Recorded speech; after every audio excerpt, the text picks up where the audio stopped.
At first, he was planning on killing me. A teen is on the mend and telling us how she survived her knife-wielding ex-boyfriend after he broke into her bedroom, set her stuff on fire, and then tried to push her into the flames. Now he's on the run, and police want to find him. 24-Hour News 8's Heather Walker is live at the Kalamazoo Police Department as officers work to find this guy. Heather? Brian, usually in these cases, we do not name the victims in order to protect them. But the teen involved in this asked that not only do we name her, but she requested to tell her story on camera in hopes that it will help someone else. This has happened before, and usually I try to keep it to myself. 17-year-old Sophia Putney Wilcox now sits in a guarded hospital bed. I'm just so grateful to be alive right now. She was at home last night on Prospect Street. I went into my room, I was on my phone, and he popped out under a blanket, and he had a knife. And so I started freaking out, but I couldn't yell or anything because then I thought he would stab me. He is her ex-boyfriend, 18-year-old Adam Shawagda. And I was like, you can jump out the window, you can just leave. And he was like, no, I'm killing you tonight. I've actually decided that. And he looked at me and it wasn't even the same person. He poured gas on her things and lit a fire, grabbed her and pushed her in. Sophia's younger brother heard her crying and came in with a bat. Adam jumped out the window. If it wasn't for him, I wouldn't be here. But their relationship didn't start this way. They began seeing each other freshman year. He was one of the most attractive people at the school, and I was kind of dorky, and I had frizzy hair and braces. Sophia says a few months in, he cheated on her and she broke it off. That's when the physical and mental abuse started. He called her ugly and told her no one else would want to be with her. She says she started to believe it, but now after all this, knows better. My favorite quote is, "We accept the love we think we deserve." And nobody, even if you're not the best person ever, nobody should have to deal with someone who's putting their hands on them, making them feel down about themselves. If you're dating someone, you should definitely be with someone who makes you happy. She is just an extraordinary girl, really took so much bravery to do that. Coming up at 6, you'll hear more of her story, along with the legal action that her family tried to take to prevent this that obviously failed. Live in Kalamazoo, Heather Walker, 24-Hour News 8. Okay, strong words there. Strong girl. Heather, thank you.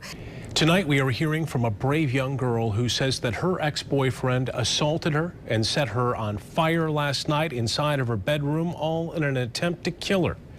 Police say this is their suspect, 18-year-old Adam David Shawagda. He ran off after the attack, and investigators are now working to track him down tonight.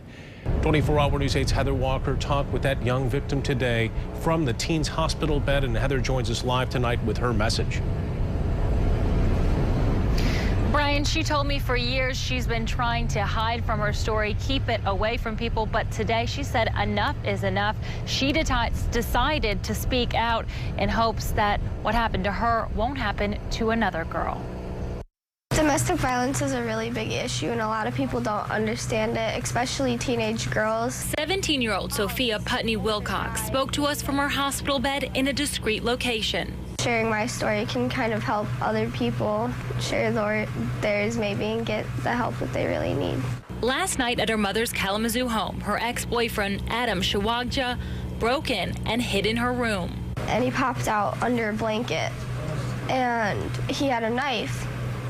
And so I started freaking out, but I couldn't yell or anything because then I thought he would stab me. This was the most recent of a string of domestic violence that started her freshman year. Since he knew that nothing else was going to happen, we weren't going to be together, he knew that he wanted to die, but he wanted me to die with him.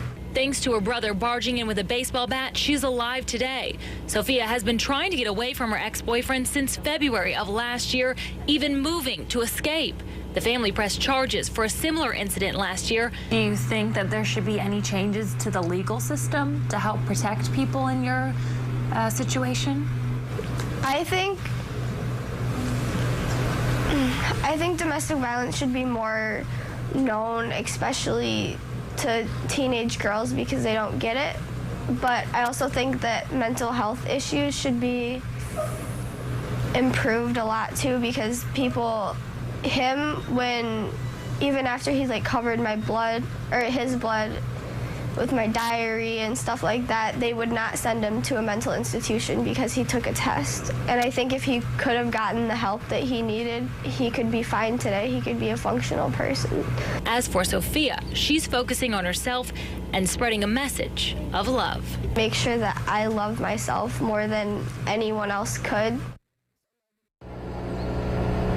Tonight, police are looking for her ex-boyfriend, who they say is the suspect. Here's his picture once again. If you have seen him or have any information about his whereabouts, you are asked to call police. Such a terrible, terrible story, and such a brave young girl who is going through so much. We wish the best for her recovery. Live in Kalamazoo, Heather Walker, 24-hour News 8.